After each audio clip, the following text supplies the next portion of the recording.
Tomorrow is Joe Biden's first official State of the Union, because the one last year wasn't really the State of the Union because he hadn't been president before, but now we have reached the State of the Union, and Joe Biden's poll numbers are in the toilet. Let's take a look.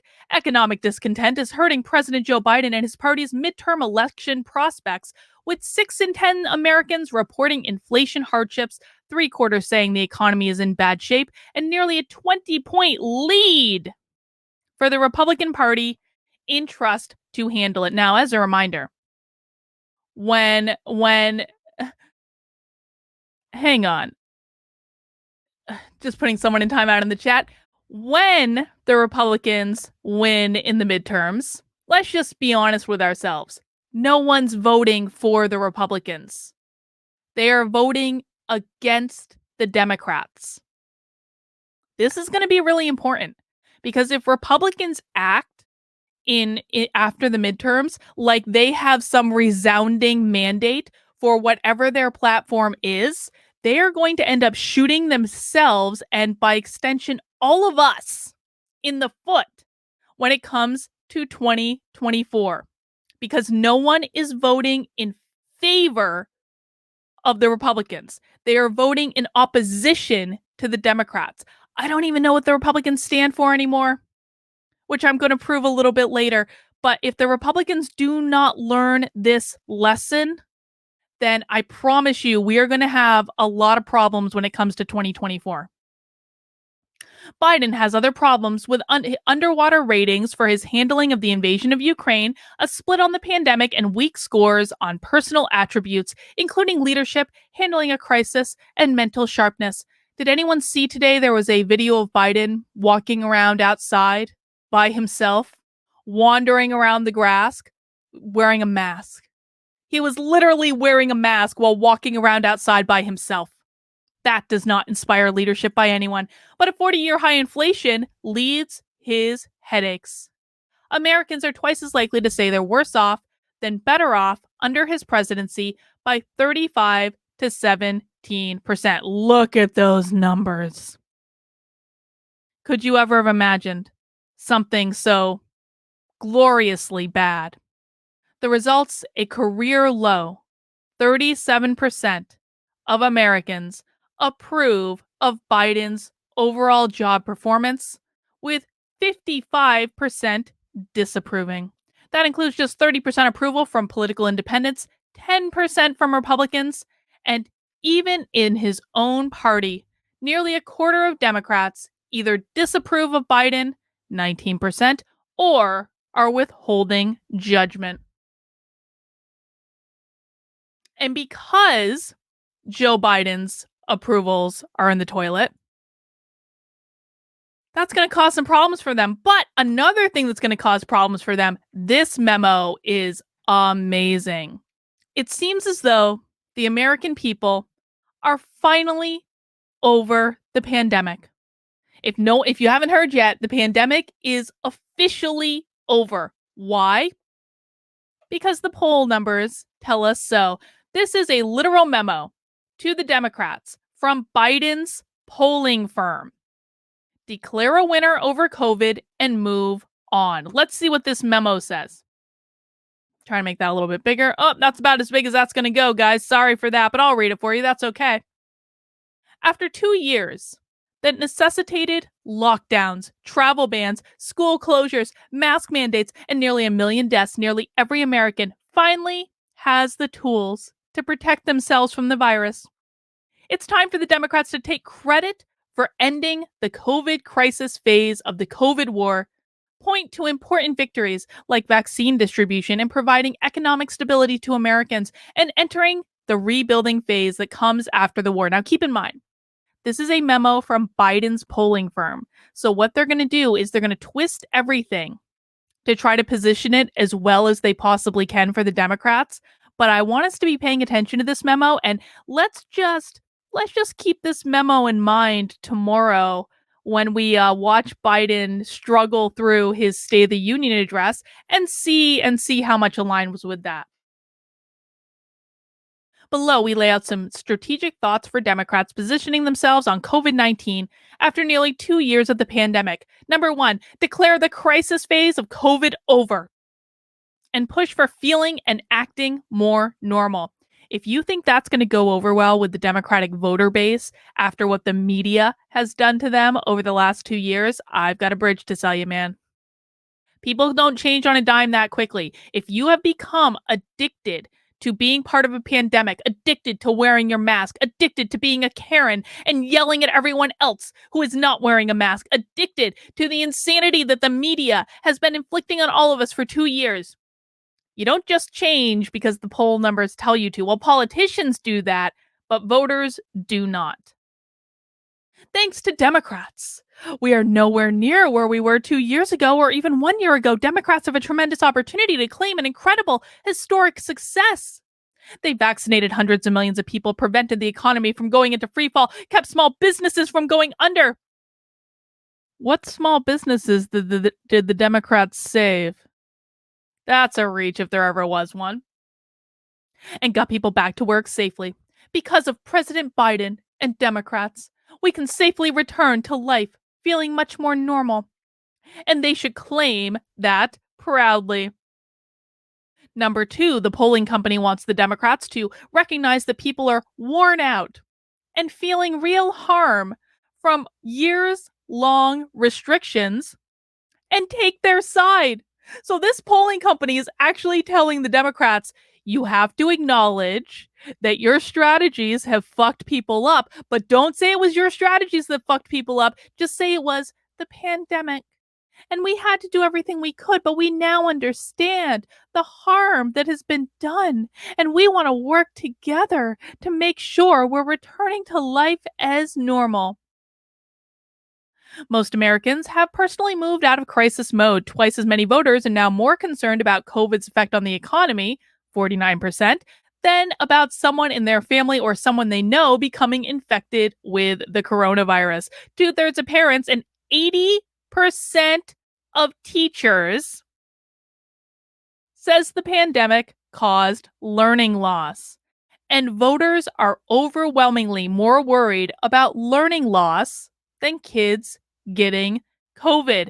If the Republicans don't hammer on that every day between now and the midterms. 6 in 10 Americans describe themselves as worn out by the pandemic. The more we talk about the threat of COVID and erroneously restrict people's lives because of it, the more we turn them against us and show them we're out of touch with their daily realities. Number 3 that the Democratic polling company wants people to know, acknowledge that COVID still exists and likely will for a very long time. So do you guys remember how the last 2 years has basically been about the Democrats using the bar as like, we have to totally eliminate COVID. If even one person gets COVID, that is one person too many. And we have to have restrictions and mandates and masks and vaccine passports and all of these things until we have totally eliminated COVID. Yeah, they're not going to do that anymore because the polls tell them they can't. We are not advising that Democrats talk like Republicans that have largely ignored the pandemic, even pre-vaccine. Declaring a return to the new normalcy does not mean ignoring that people will continue to get it, and that we shouldn't be responsible, or that we turn our backs on the medical community that is treating those sick, except for the unvaccinated ones, and we don't even talk about the unvaccinated ones, and developing the therapeutics that will save lives. How interesting that they call it a therapeutic. How interesting that they call the medicine that saves lives a therapeutic, because what have they been calling it for the last year plus? Oh, they've been calling it a vaccine. Reference the CDC for all your vaccine-related questions, of course. Instead, it means recognizing that the threat of COVID is no longer what it was even a year ago, and therefore should not be treated as such. Shutdowns, masks, and lockdowns were meant to save lives when there was not yet a vaccine that could do that. Voters knew that we now have the tools in the toolkit to be responsible in combating and living with COVID, and vaccines and boosters to minimize illness, and masks and social distancing around vulnerable groups. Number 4 thing the Democratic polling company wants Biden to know, don't set COVID zero as the victory condition. Essentially, they're saying move the bar. Americans also don't think that victory is COVID zero. They think that the virus is here to stay. And 83% say the pandemic will be over when it's a mild illness like a flu rather than COVID being completely gone. And 55% prefer that COVID should be treated as an economic or an endemic disease. And that's what most Americans are dealing with, a disease with a fatality rate like the flu. Check with the CDC for all COVID related information. I'm just reading what the Democratic polling company says, YouTube. I didn't write this memo. Take it up with them. Because most of us took personal responsibility to protect ourselves and our families by getting vaccinated. Americans also assume they will get COVID. 77% agree that it is inevitable that most people in the US will get COVID 19. And 61% Americans who have never tested positive think they are likely to be infected over the next year. And thanks to the work the Democrats have done in the past year, despite believing contracting COVID is inevitable, most people are no longer fearful. And finally, the Democratic polling company advises that Joe Biden and the Democrats have got to stop talking about restrictions and the unknown future ahead. If we focus on how bad things still are and how much worse they could get, we set Democrats up as failures unable to navigate us through this. When 99% Americans can get vaccinated, we cause more harm than we prevent with voters by going into our third year talking about restrictions. And if Democrats continue to hold a posture that prioritizes COVID precautions over learning how to live in a world where COVID exists but does not dominate, they risk paying dearly for it in November. So, yes, Sin says 15 days. 15 days. That was the longest 2 years of my life. Those 15 days that ended up lasting 2 years. Who would have thunk it? Well, now apparently the Democrats have gotten the polling data, they've gotten the memo, and now what's starting to happen? Oh my God. Oh my God. As if by magic, as if the clouds parted and the sun shone through and you could faintly hear the hallelujah chorus singing off in the sky. As if by magic, we have now stopped asking for children to be masked in schools in the most deep blue of states. This just announced earlier today. New York to lift statewide mask mandate for schools this week. What could have possibly happened? What could have possibly happened to cause New York to finally say, enough, enough. We simply can't do this anymore? Was it their concern for small business? Was it their concern for the massive mental health crisis that they've created? Was it their concern for crime going through the roof? Was it their concern for the health and well-being of the youngest and most vulnerable among us? No, it was not any of those things. It was polling data. And I really want people to understand this. The only reason that you are seeing mask mandates lifted in schools across the country is because of polling data. Nothing else worked.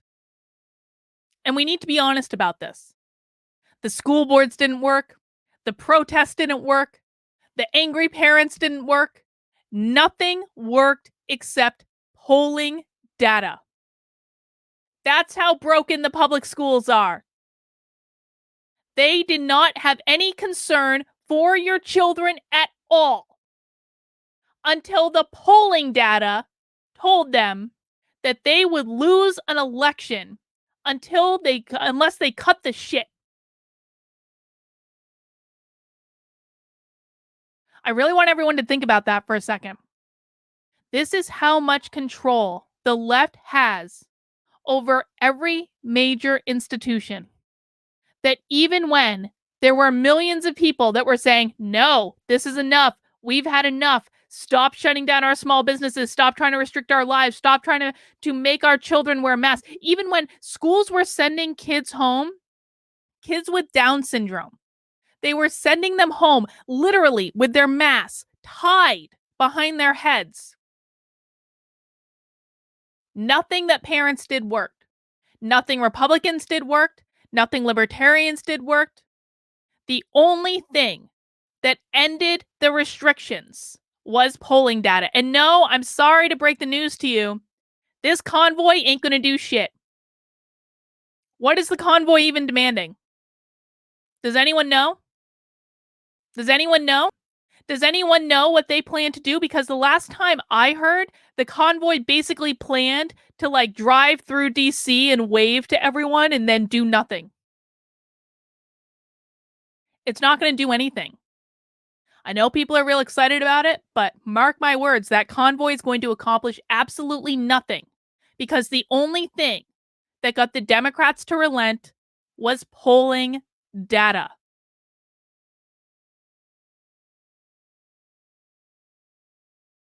They even did this knowing. This is in the Atlantic. Mask mandates are illogical. So what? They only need to align with community goals. This was written on February 20th.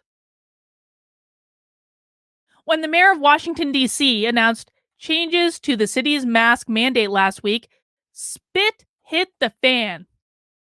As of March 1st, district residents will need to cover up in order to attend school, to go to a library, or ride in a taxi. Again, this was written last week before they got that polling data. But gyms, sports arenas, concert venues, and houses of worship, all the places people like to breathe or sing or shout in close proximity, will be facial free-for-alls. Well, that doesn't sound like porn, does it? If the goal of mask policies is to reduce transmission of the coronavirus as much as possible, then DC's new rules are difficult to reason out. Why should children who are generally low risk of severe disease have to mask while sitting quietly in class when their more vulnerable elders can sing unmasked in a church? It seems arbitrary, inconsistent, and absurd. That's because it is. That's because it is. That's because it is arbitrary and absurd. Well, no, I take that back. It's not arbitrary. It is dependent entirely on what the polls say. That's what it depends on. Doesn't depend on nothing Republicans did helped. Nothing anyone did helped. No school board meetings helped. The only thing that mattered was polling data. And this is why. If Republicans don't actually start taking their responsibility seriously in the culture war, we're all fucked. Well, not me. I live in New Hampshire. I'm going to be just fine. The rest of you guys who do not live in New Hampshire, if you're relying on your politicians to save you, you are going to be disappointed.